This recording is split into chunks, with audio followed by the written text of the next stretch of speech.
My name is Celeste Riordan. I'm 33 years old. And the afternoon my cousin called to ask how I liked my new city was when I finally understood that some people will erase you quietly and carefully over a long period and believe they have done nothing wrong. The call came on a Tuesday in January at 2:20 in the afternoon. I was at my desk at work, midway through reviewing a staffing variance report. My cousin Theo's name appeared on my phone, and I picked up because Theo and I had always been easy with each other. He is 3 years younger than me, works in landscaping 2 counties over, calls occasionally, is the kind of person who asks real questions when he asks how you are. "Hey," he said. "So, how's the new place? Do you like the city?" I did not speak for a moment. "What city?" I said. A pause on his end. "Your parents said you moved. Like, 2 months ago. They said you took a job somewhere and relocated." I looked at my desk. The staffing variance report was still open on my screen. I noticed my hand was very still on the mouse. "I haven't moved," I said. "I'm at work. I'm 20 minutes from where I've always been." Another pause. Longer. "Oh," Theo said carefully. "Okay." Yeah. "Okay." We talked for 4 more minutes about nothing consequential. I thanked him for calling. We said goodbye. I set the phone down, closed the staffing report, and sat at my desk for a while. Then I opened a browser tab and logged into the account portal for Meridian Energy, the utility provider for my parent house on Callaway Drive, where they had lived for 22 years, where I had grown up, where the electricity and the gas had been billed under my name for the past 4 years, paid by an automatic transfer from my personal checking account on the 15th of every month. I pulled up the account summary. Sole authorized account holder, Celeste Riordan. Both services. For years and 2 months of consecutive on-time payments. I looked at the screen for a long time. What none of them knew, what no one in my family had ever thought to ask, was that the house on Callaway Drive had not kept itself warm. I need to tell you about my parents' house and about the particular way my family had always operated around money and around me, because the utility account did not appear from nowhere and the erasure did not either. Both of them had roots that went back years, and if I only told you the January phone call and the February billing cycle without telling you the ground they grew from, you would understand the events but not the weight of them. My parents, Russell and Diane Riordan, have lived on Callaway Drive for as long as I can remember.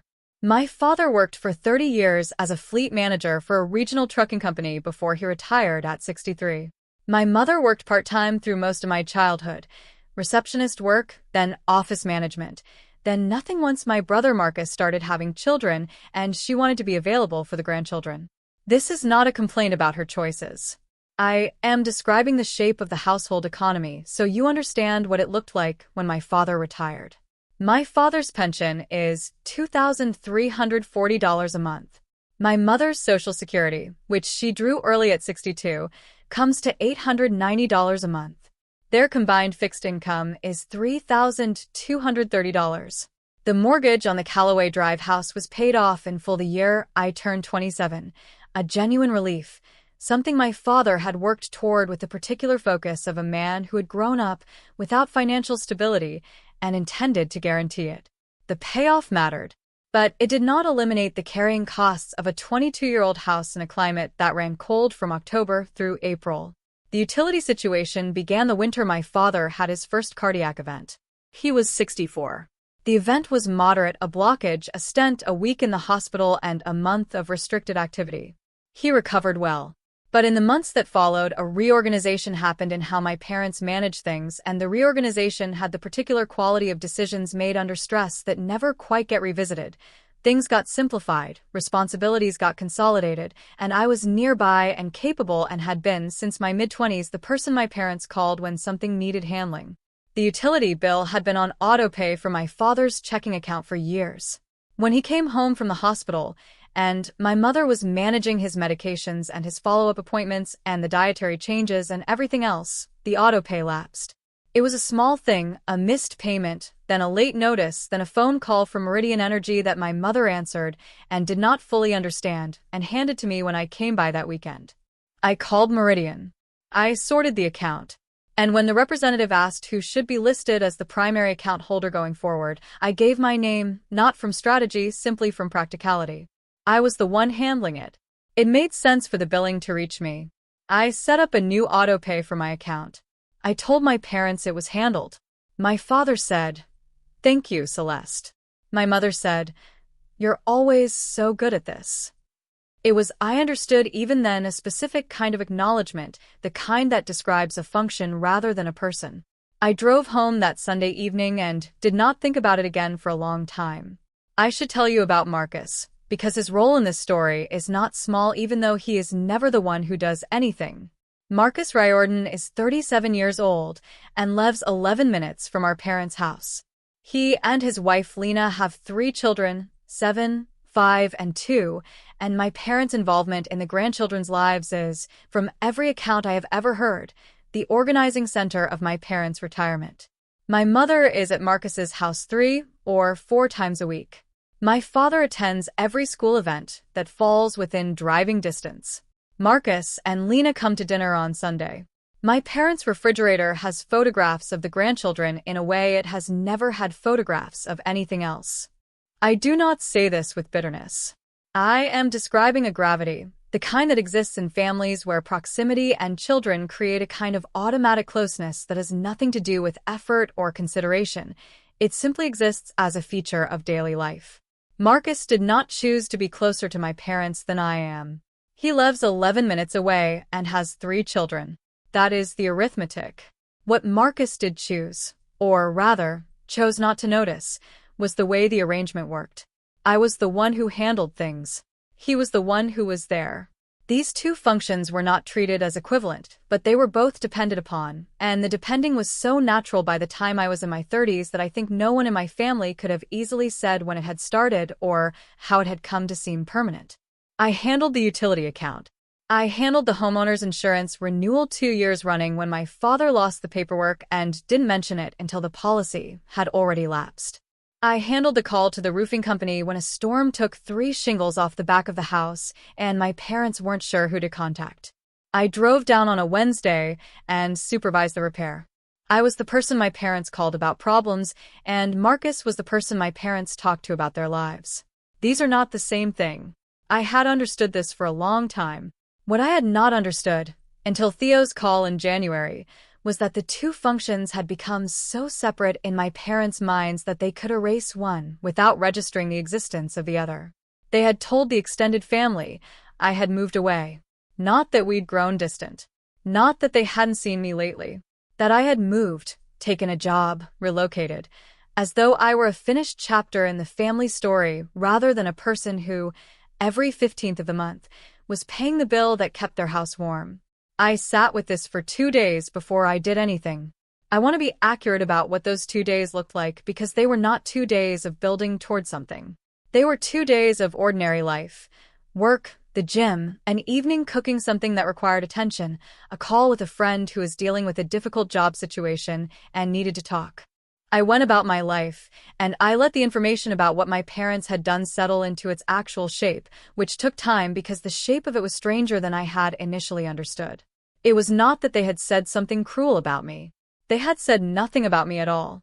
They had constructed, for the extended family, a version of reality in which I had simply ceased to be present, moved away, relocated, gone, which was easier, I suppose, than explaining whatever the actual distance between us was, or acknowledging that the distance had a cause, or sitting with the fact that a daughter, who lived 20 minutes away and paid their utility bills, had nonetheless become, over years of being treated as a function rather than a person, someone they did not know how to include in the story they told about themselves.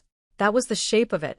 On Thursday morning, I called out of the office for a half day, drove to the Meridian Energy customer service office on Whitfield Avenue, and sat down with an account representative named Beverly Sato.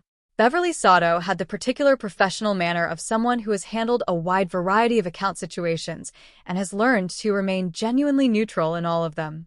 She was thorough and careful and did not, at any point, ask me questions I hadn't invited. I appreciated this.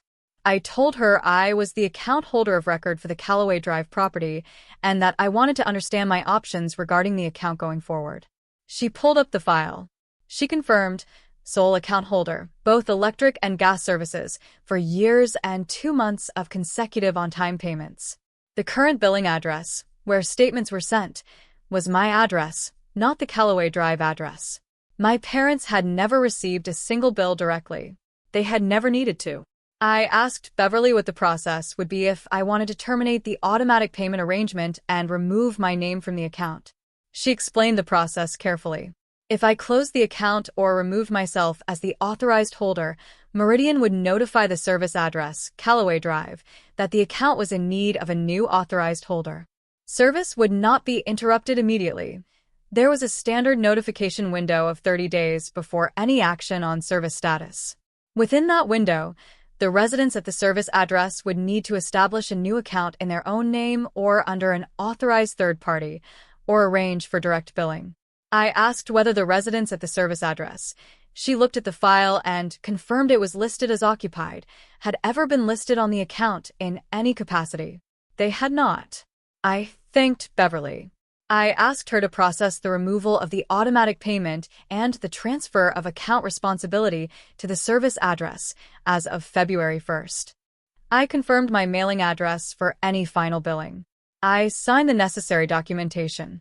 I was in the office for 31 minutes. I drove to work. I ate lunch at my desk. I thought about Callaway Drive for most of the afternoon, not with satisfaction, not with dread, but with the quiet attentiveness of someone who has just done something irreversible and is staying present with the fact of it. I did not call my parents that day. I did not call them the next day either. On Friday evening, I called my mother. She answered on the third ring. Her voice had its usual tone, even, slightly guarded in the way it always was when I called, as though she was not quite sure which version of our relationship this call would be. "Celeste," she said. "Mom," I said. "I talked to Theo last week." A pause. "He called to ask how I liked my new city," I said. "He said you told the family I moved." The silence that followed had a specific quality, not the silence of someone composing a denial, but the silence of someone who has been found out in something they had not expected to be found out in, at least not this directly. "We didn't want to explain everything," she said, finally. "What is everything?" I said. She took a breath. "You're never around. It's easier to, people ask questions, and it's easier to say you moved than to explain that you just don't come." I held the phone and looked at the wall across from me. A framed print I'd bought 2 years ago at a street market, an abstract thing in gray and green that I had always liked without being able to say exactly why. "Mom," I said, "do you know who pays your utility bills?" A pause. What? "The electricity and gas for Callaway Drive. Do you know who pays it?" "It's on autopay," she said. "Your father set it up. 4 years ago, I took over the account," I said. "After Dad's cardiac event. When the autopay lapsed and you handed me the phone. I put in my name, and I've been paying it since." A longer silence. "I didn't know it was still," she started. "Both services," I said. "Every month. The account is in my name. My bank account. I'm the only one Meridian has ever communicated with about that property." I heard her hand shift on the phone. A small sound, cloth against the receiver. "Celeste." "I went to the Meridian office on Thursday," I said. "I asked them to transfer the account responsibility to the Callaway Drive address as of February 1st. You'll receive a notification letter. You'll need to set up a new account in your name or Dad's before the end of the month. You're stopping the payments." "Yes." "In February." Her voice had changed, not collapsed, not angry, but thinned in a way that had a quality of calculation running underneath it. "It's January." "You have the month," I said. "The letter will explain the process. It's straightforward." A silence. "Why didn't you just talk to us?" she said. "If you felt like we weren't including you, why not just say so?" It was not an unreasonable question. I had thought about it, had been thinking about it for 4 years, in the way you think about things you have not found the right words for, or the right moment, or the right version of yourself that could say them without it becoming a different kind of conversation than the one you intended. "I'm saying it now," I said. She did not speak for a moment. "I'm sorry," she said, "about what we told people. That wasn't fair to you." It was direct. Not elaborated, not qualified, just the sentence held out plainly. I told her I heard her. I asked if she had any questions about the Meridian process. She said she didn't think so. We said goodnight and ended the call. "I want to tell you about the call my father made." My father is not a person who makes calls.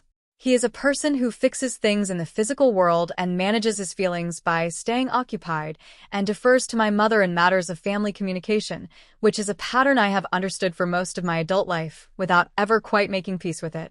He called me on Saturday morning, 2 days after I'd spoken to my mother, and it was the third time he had called me without a practical reason in the past 5 years. Your mother told me about the utility account, he said. I figured she would, I said. I didn't know it was in your name, he said. I know. A pause. My father is not a person who is comfortable in pauses, but he stayed in this one. I've been thinking about what we told people, he said. About you moving. That was your mother's idea, but I went along with it and I shouldn't have. I did not say anything. I think we've gotten used to you just handling things, he said. And that's not the same as knowing how you are. I know that. It was the most self-aware thing my father had said to me in my memory. He said it in the same voice he used for everything, measured, slightly gruff, stripped of ornamentation, and it landed, because of that plainness, with more weight than an elaborate apology would have. I appreciate you saying that, I said. Are you all right? He said. Yes, I said. Okay, he said. We talked for 7 more minutes. He asked about work. I asked about his last cardiology checkup. He said it had gone fine. We said goodbye. I sat on my couch for a while after that call, with the morning light coming through the window at a low January angle, thinking about what it meant that my father's call felt like something that could not have happened 6 months ago, or maybe a year ago, or maybe ever before this. Something had shifted. Not repaired, shifted. I was not certain what would grow in the space the shift had opened, but I was certain the shift itself was real. My parents set up a new utility account in my father's name during the 2nd week of January. He called Beverly Sato's office directly. I had given him the number, and the transition was processed without interruption to service. I received the final statement for the account in my name at the end of January. It covered 11 days of service. The amount was $47. I paid it because it was mine to pay, and then the account closed. Marcus called me in February. This surprised me more than my father's call had, because Marcus and I had not spoken at length in over a year. We existed in each other's lives the way people exist in each other's lives when they are not close but share a family and a set of occasions, which is to say we were present for the same events and absent for each other in most of the space between them. He called on a Sunday evening. He said our parents had told him about the utility account. He said he hadn't known. He said, and this is the part one think about, he said he was pretty sure there were other things he hadn't been paying attention to and he was sorry for that. I did not manufacture warmth. I didn't have. But I was honest with him in a way I hadn't been before, told him plainly what the arrangement had been and how long it had lasted and what the January call from Theo had clarified for me. He listened. He did not interrupt or qualify. When I finished, he said, "That makes sense. I think I needed to know that." It was, for a conversation between Marcus and me, unusually real. My parents have not told anyone I moved away since January. I know this because Theo called me again in March, just to catch up, and at one point mentioned that his mother had run into my mother at a community event, and my mother had mentioned me, had said I was doing well, had spoken about me as a present person rather than an absent one. I heard this and felt something settle in my chest. Not triumph, not relief exactly, something quieter. The particular feeling of a thing returning to its actual shape after a long time of being held in a shape it didn't fit. I have dinner with my parents once a month now. Not every week, once a month on a Sunday, at a time we confirm in advance. My mother cooks. My father and I talk about practical things and occasionally, in the gaps between practical things, about other things. It is imperfect. It is more honest than it used to be. I do not require it to be more than what it is. I took a weekend trip in March, drove out to the coast with a friend, stayed in a small place above a harbor, walked every morning in the gray-green light. It was the first trip I'd taken that was entirely for myself and longer than I could easily remember, and I want to mention it not because it was dramatic, but because it was ordinary in exactly the right way. I was not handling anything. I was not the person who had arranged for someone else's warmth. I was simply a person in a place she had chosen, doing nothing in particular, with the specific lightness of someone who has put down a thing they've been carrying long enough that they'd stop noticing the weight. I have been thinking, in the months since the January call from Theo, about what the fiction of my moving away was really about. My parents did not invent a story about me because they disliked me. I have thought about this carefully, and I believe it is true. They invented a story about me because they had, over years of relying on my competence and not inquiring about my life, lost a working account of who I was to them.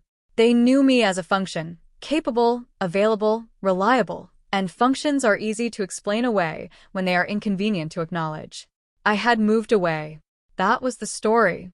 It was simpler than, she's been here all along and we haven't known how to see her. The utility account was not, when I think about it clearly, the point of what I did. The utility account was simply the thing that was mine to stop.